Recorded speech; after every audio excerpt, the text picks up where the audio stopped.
Google ക്രോമിൽ www.register.norcaroutes.org എന്ന website open ആക്കുക. അപ്പോഴത്തേക്കും ലോഡിങ് കാണിക്കും. ലോഡിങ് കാണിച്ച് അടുത്തൊരു പേജ് ഓപ്പൺ ആവും. മുഖ്യമന്ത്രിയുടെ ഒരു പേജാണ്, അത് നോർക്കയുടെ ഒരു പേജ് വന്നിട്ടുണ്ട്. മുഖ്യമന്ത്രിയുടെ ഫോട്ടോയൊക്കെ ഇവിടെ താഴെ കാണിക്കും. ഓക്കെ, അപ്പോൾ ഇതാണ് ഒറിജിനൽ വെബ്സൈറ്റ്. നമ്മൾ ഈ വെബ്സൈറ്റ് ഓപ്പൺ ആക്കുമ്പോഴത്തേക്കും നമുക്ക് ആദ്യം ചോദിക്കുന്നത് ഫസ്റ്റ് നെയിം. നമ്മുടെ ഫസ്റ്റ് നെയിം ഇവിടെ അടിക്കുക. ഇപ്പം ഞാൻ ഷോർട്ടായിട്ടാണ് കൊടുക്കുന്നത് വീഡിയോയ്ക്ക് വേണ്ടി. ASG എന്ന് കൊടുത്തിട്ടുണ്ട്. അതായത് നിങ്ങളുടെ ഫസ്റ്റ് നെയിമും പിന്നെ ലാസ്റ്റ് നെയിമാണ് കൊടുക്കേണ്ടത്. ഓക്കെ, പിന്നെ ഏജ്, നിങ്ങളുടെ വയസ്സ് എത്ര, പ്രായം, അല്ല എന്താണ് നിങ്ങളുടെ സെക്സ്, മെയിലാണോ ഫീമെയിലാണോ അത് കൊടുക്കുക. ഡേറ്റ് ഓഫ് ബർത്ത് ഇപ്പോൾ ഞാനൊരു ജസ്റ്റ് ഒരു റാമ്പ് ചൂസ് ചെയ്യുകയാണ്.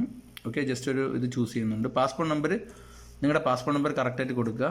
റിസൈഡിങ് കൺട്രി, നിങ്ങൾ ഏത് രാജ്യത്താണുള്ളത്, സൗദി അറേബ്യക്ക് സൗദി അറേബ്യ കൊടുക്കുക. ഞാനിപ്പോൾ സൗദി അറേബ്യ കൊടുക്കുന്നുണ്ട്. ദുബായിലുള്ളവർ ദുബായ് കൊടുക്കുക. ഓക്കെ, പിന്നെ നിങ്ങൾ പെർമനൻറ്റ് അഡ്രസ്സ് ഇൻ കേരള എന്ന് കൊടുത്തിട്ടുണ്ട്. അത് നിങ്ങൾക്ക് നിങ്ങളുടെ അഡ്രസ്സ് കൊടുക്കാം. ഓക്കെ, ഞാൻ ജസ്റ്റ് അഡ്രസ്സ് ഇവിടെ ടൈപ്പ് ചെയ്യുന്നുണ്ട്. നിങ്ങൾക്ക് ഫുൾ അഡ്രസ്സ് കൊടുക്കുക. ഓക്കെ, ഡിസ്ട്രിക്റ്റ് ആണെങ്കിൽ ട്രിവാൻഡ്രം ഞാൻ കൊടുക്കുന്നുണ്ട്. നിങ്ങൾക്ക് കൊല്ലം, പത്തനംതിട്ട അങ്ങനെയുള്ളവർക്ക് അങ്ങനെ മാറ്റി കൊടുക്കാം. മലപ്പുറം ആണെങ്കിൽ മലപ്പുറം കൊടുക്കാം. ഓക്കെ, ഇവിടെ ഇപ്പോൾ നിങ്ങളുടെ പഞ്ചായത്താണ്, പഞ്ചായത്ത് ഇതിൽ ചൂസ് ചെയ്തിട്ടില്ല. ട്രിവാൻഡ്രം ചൂസ് ചെയ്തുകൊണ്ടാണ് ട്രിവാൻഡ്രത്തുള്ള പഞ്ചായത്ത് നിയമം കാണിക്കുന്നത്. അപ്പോൾ ഇപ്പോൾ നിയമം എന്ന് പറയുന്നില്ല. സോ ഞാനിപ്പോൾ ട്രിവാൻഡ്രം ചൂസ് ചെയ്യുന്നതാണ്. ട്രിവാൻഡ്രം ചൂസ് ചെയ്തു. ഇപ്പോൾ നിങ്ങളുടെ പർട്ടിക്കുലർ പഞ്ചായത്തില്ലെങ്കിൽ കേരള സ്റ്റേറ്റിൻ്റെ പേര് എഴുതുക. പ്രസൻറ്റ് അഡ്രസ്സ് കൊടുക്കുക, നിങ്ങളുടെ ഇവിടുത്തെ അഡ്രസ്സ്. അതായത് ഞാനിപ്പോൾ ALT എന്ന് കൊടുക്കുന്നു, സൗദി അറേബ്യയിലെ address. Email address ARUN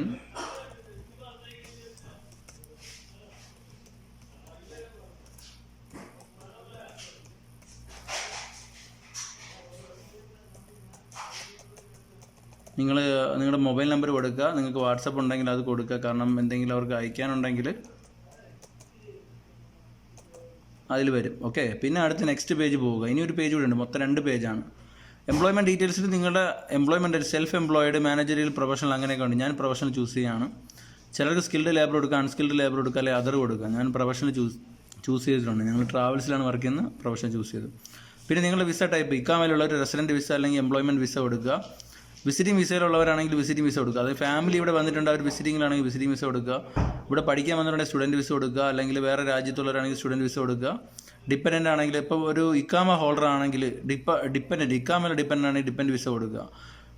transit visa ആണെങ്കിൽ ഇവിടെ വന്നിട്ട് കുടുങ്ങിയവരാണെങ്കിൽ ട്രാൻസിറ്റ് വിസ കൊടുക്കുക. അതായത് വന്നിട്ട് വേറെ രാജ്യത്തിൽ പോകാൻ പറ്റാതെ നിൽക്കുന്നവരാണ് ട്രാൻസിറ്റ് വിസ കൊടുക്കുക, അതർ കൊടുക്കുക. ഞാൻ റെസിഡൻറ്റ് കൊടുക്കുകയാണ്. ഡേറ്റ് ഓഫ് എക്സ്പയറി നിങ്ങളുടെ ഇക്കാമയുടെ എക്സ്പയറി ആണ്. സപ്പോസ് ഞാനിപ്പോൾ 21 ചൂസ് ചെയ്തു.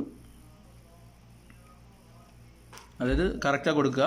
പിന്നെ reason of return, visa expired ആണെങ്കിൽ അത് കൊടുക്കുക. വൈഫ് പ്രഗ്നൻറ്റ് ആണെങ്കിൽ അങ്ങനെ കൊടുക്കുക. പ്രായം ചെന്നവരാണെങ്കിൽ അങ്ങനെ കൊടുക്കുക. സ്റ്റുഡൻറ്റ് വിസ ആണെങ്കിൽ അങ്ങനെ കൊടുക്കുക. ആനുവൽ വെക്കേഷൻ ആണ് അങ്ങനെ കൊടുക്കുക. ലോസ് ഓഫ് ജോബ് ആണെങ്കിൽ അങ്ങനെ കൊടുക്കുക. അല്ലെങ്കിൽ അതർ റീസൺ കൊടുക്കുക. Have you ever done any Covid test? Covid test ചെയ്തിട്ടുണ്ടെങ്കിൽ യെസ് കൊടുക്കുക. യെസ് കൊടുത്തു കഴിഞ്ഞാൽ നിങ്ങൾ ആ ഫോം, നിങ്ങളുടെ ഹോസ്പിറ്റലിൽ നിന്നുള്ള ഫോം അറ്റാച്ച് ചെയ്യണം. ഇല്ലെന്നുണ്ടെങ്കിൽ ടെസ്റ്റ് റിസൾട്ട് നോ കൊടുക്കുക. ഡേറ്റ് ഓഫ് ടെസ്റ്റ്, നിങ്ങളെടുത്ത ടെസ്റ്റിൻ്റെ ഡേറ്റ് ഒക്കെ കൊടുക്കുക, അത് കൊടുക്കുക. ഓക്കെ, ഇപ്പോൾ നമ്മൾ നോ ആണ് കൊടുക്കുന്നത്, ഞങ്ങൾ ടെസ്റ്റ് എടുത്തിട്ടില്ല. നോ കൊടുത്തു കഴിഞ്ഞാൽ എന്തെങ്കിലും ഹെൽത്ത് ഇഷ്യൂസ് ഉണ്ടോ എന്ന് ചോദിക്കുന്നുണ്ട്. ആരെങ്കിലും എന്തെങ്കിലും അസുഖത്തിലുള്ളവരാണെങ്കിൽ അസുഖം കൊടുക്കുക.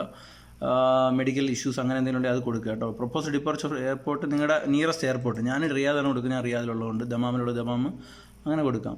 നിങ്ങൾ പോകുന്നത് തിരുവനന്തപുരം, കൊച്ചി, കോഴിക്കോട്, കണ്ണൂർ. ഇപ്പം നമ്മൾ ട്രിവാൻഡ്രത്താണ് ഞാൻ പോകുന്നത്, ട്രിവാൻഡ്രം കൊടുത്തു. പ്രൊപ്പോസ് ഡേറ്റ് ഓഫ് അറൈവൽ ഒന്നും ചൂസ് ചെയ്യേണ്ട, കാരണം ഫ്ലൈറ്റ്സ് ഒന്നും അവൈലബിൾ അല്ല, ഒന്നും ചൂസ് ചെയ്യേണ്ട.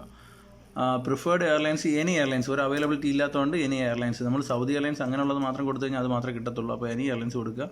ഈ ഫോം ക്വാറൻറ്റൈൻ, നിങ്ങളുടെ വീട്ടിൽ സെപ്പറേറ്റ് റൂമുണ്ട്, ബാത്റൂമുണ്ട്. അതായത് ഒരു റൂമിൻ്റെ മേളിൽ ഒരു സെപ്പറേറ്റ് ഫ്ലോറുണ്ട്. ആ ഫ്ലോറിൽ ബാത്റൂം റൂമും ഉണ്ടെങ്കിൽ നിങ്ങൾക്ക് എസ് കൊടുക്കാം. അല്ല നിങ്ങൾക്ക് വേറെ സെപ്പറേറ്റ് വീടുണ്ടെങ്കിൽ എസ് കൊടുക്കാം.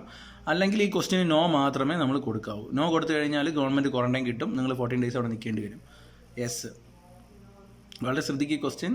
നെക്സ്റ്റ് അടിക്കുക. എന്നിട്ട് പിന്നെ നമുക്ക് ഫുള്ള് വെരിഫൈ ചെയ്യാം നമ്മുടെ ഡീറ്റെയിൽ എല്ലാം കറക്റ്റാണ്. തെറ്റാണെങ്കിൽ നമുക്ക് ബാക്ക് പോയിട്ട് നമുക്ക് പ്രിവ്യൂ കൊടുക്കാം. പ്രിവ്യൂ കൊടുത്ത് നമുക്ക് ചെയ്യാം. അല്ലെന്നുണ്ടെങ്കിൽ സബ്മിറ്റ് കൊടുത്തു കഴിഞ്ഞാൽ ഒരു നമ്പർ വരും. ഓൾറെഡി ഞാൻ സബ്മിറ്റ് ചെയ്യുമെന്ന് ഞാൻ ചെയ്യുന്നില്ല, കാരണം ഡബിൾ ആവണ്ട, വെറുതെ എന്തിനാണ് നോർക്ക റൂട്ട്സ് പണിയാക്കുന്നത്.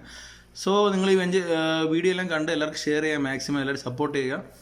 വേണ്ടവർക്കെല്ലാം ഇത് കൈമാറി കൊടുക്കുക. ഒരുപാട് പേർക്ക് ഉപകാരപ്പെടുന്ന ഒരു വീഡിയോ ചെയ്യാമെന്ന് കരുതി. Thank you. സബ്മിറ്റ് ചെയ്ത് കഴിയുമ്പോഴത്തേക്ക് നിങ്ങൾക്ക് ഒരു നമ്പർ കിട്ടും. ആ നമ്പർ എടുത്ത് സേവ് ചെയ്ത് വയ്ക്കുക. ഇത് മുഖേനയായിരിക്കും നിങ്ങൾക്ക് ബാക്കി റിപ്പോർട്ട്